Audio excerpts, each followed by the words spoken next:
তো টিয়া দেন না, এই সপ্তাহ টিয়া দেন না, 2 সপ্তাহ টিয়া বুড়াইছেন। কিস্তি দেন, আমি এত কথা বুঝি না, কিস্তি দেন। তো 2 সপ্তাহ টিয়া দিতে দিয়ে কি হইছে? টিয়া দিমু এমনি টিয়া কি মাইরা খায় যাম নাকি ফলে দিতেছি কি আনি? এগার ভাই যা ঘর টিয়া দিয়ে যায় না। আর গোলাম তোরে কইছি ভাই ভাই নাই ভাই গেছি এরি কইতে কইছি। যাওরা যাওরা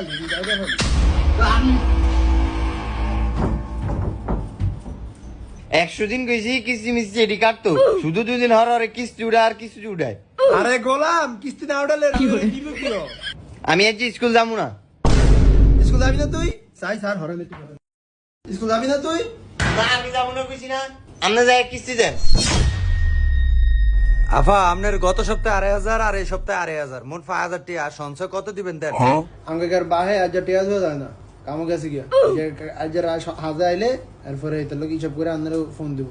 আজ টিয়া নাই এত ও মা, এটা কইলি কি আনে হইব? কোন তো না আফা, আনে কি 30 মাস শুরু করছেন? 30 বছর কে আছে এই ফলান কিন্তু যে রুহ বাদ দিমু এই বাদ টিয়া নাই কিস্তি দিমু কোন কোন এই বললাম তোর ভাই আইলে কইস এই দেখছ তুই কিস্তি ছাড়াইছে কতক্ষণ কথা বলাইছে আমারে। এটি কোনো কথা আফা? আনে কি ওর গতন ভালো কিস্তি টিয়া টান দিয়ে আমারে দেন। স্যার আপনার আল্লাহ দোয়া লাগানে যান।